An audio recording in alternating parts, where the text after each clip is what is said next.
Hi, I'm Leo Cubbin. I'm the producer on LittleBigPlanet, and we'd like to show you some of the creation tools that we're using. So the basic creation tool that we use is called Pop It, and we pull that up very simply by pressing square. And then you'll notice we've got a bag and a stack boy. We've also got an editing tool, and this at a later date will be what we use for publishing the levels. So if we go into our Sackboy, the first thing we can do is we can change the base material and then change the heads and add head dresses. We can add dresses, different eyes. The idea is that you will be able to create almost a sort of infinite amount of characters. Obviously we're not going to have anything in there that would infringe anybody's copyright or trademark. So suffice to say, you wouldn't be able to make what you saw in that concept art. And possibly other people will create things that you can use. You know, they may create a hat or a rubber ring somehow, and you will be able to go into their level, pick that up, and then put it back into your inventory. So user-generated content? Yes, absolutely. I mean, this game very much is about playing, creating, and sharing. And the creation part is obviously the user-generated content. The playing, when you get the game out of the box originally, it will all be levels created by the developer. But levels created by the developer using the same tools that the players can then use to create their own levels. And that's something we're really keen on, that there's going to be no disadvantage to the user and that they have exactly the same tools available to them. So if we go into this obviously you've got to remember that this is still quite early and there's still some iteration to be done. But we can pick some basic shapes, so I'm going to keep a block of wood here. I can make it bigger, I can twist it round. And then when I'm happy with the basic shape, I can just stamp it and drop it into the world. And it's there, it's very physical. You can do what you want with it. Straight away you can see you can decorate that. And then the other type of thing that we can do is use a different material. Just bring that forward a bit. I'm going to cut this. This is another ability we have, a cutting tool. There you go. I'm then going to place it on here. I'm just going to remove that if I can. And I'm going to put in a mechanical bolt. This mechanical bolt, once it's released, will actually move the object. And although that's just a very simple thing, straight away you can see how somebody might start to use this to create machines, which can then become complicated and interesting. So as well as this type of thing, we've got some pre-made objects which can be dropped into the world. So I've got a basket here, stamp that in. I can put a couple in. You see straight away they're physical, they can be played with. And these pre-made objects, it might be something that a user has created and left in their level for you to then go and collect. How does that work? How do you collect something from somebody else's level?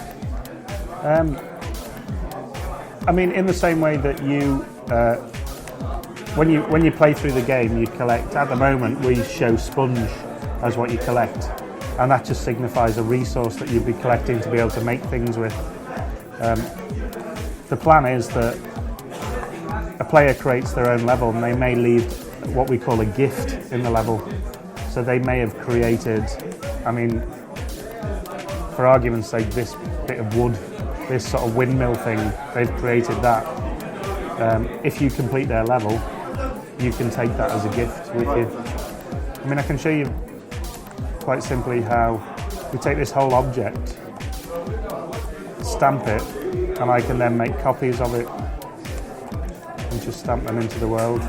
The limitation, obviously, as with any game, there are going to be size limits, and that's something we've yet to work out, to be honest. But at the moment, you can build quite a lot, really. think if we move over, the other thing you can do is to change the backgrounds. So this will be familiar to anyone who saw the GDC level. This was the background that we used for that. But we could also change that for a Japanese Zen garden or a desert.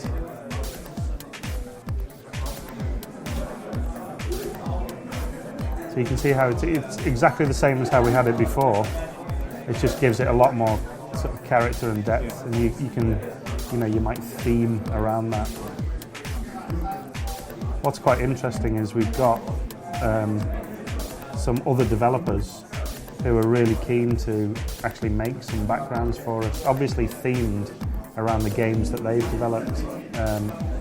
Can't really say at this stage who they are, but if it comes off, it'd be really exciting. So we could, for example, see a Killzone themed. That would be great, yeah. Yeah, absolutely. Okay, so this is an example of a level that has been created by a user. Once we've sort of got these basic tools ready, we wanted to test them, so we got a couple of people on the team who aren't normally involved in level design, and just gave them half a day, said play with the tools, see what you can create. And you can see here that the guy that did this, he's gone for a very up and down level rather than a sort of left to right platformer. If I join you on there.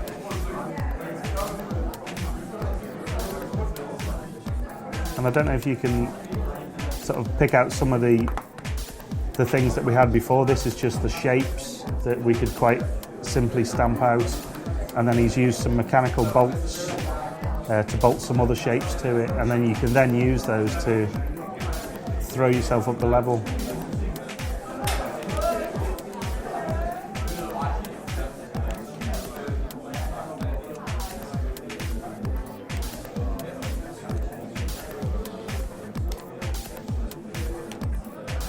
How big could one of the user-generated levels be? The level that we showed at GDC is essentially the biggest level. Right.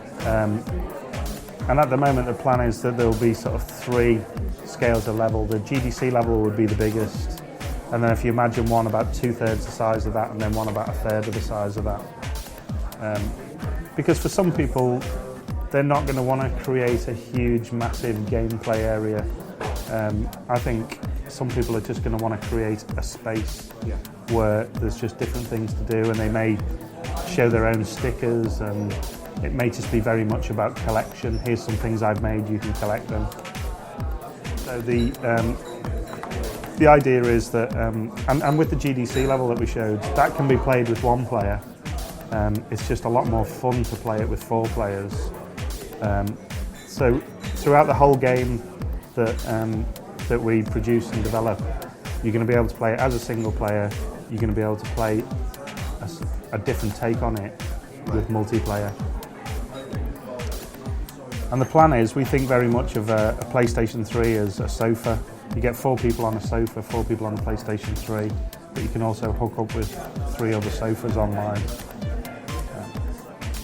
So that was just a small demo of LittleBigPlanet and what you can do with some of the creation, which we've been showing at the German Games Convention, and we look forward to showing you a little bit more at the Tokyo Game Show.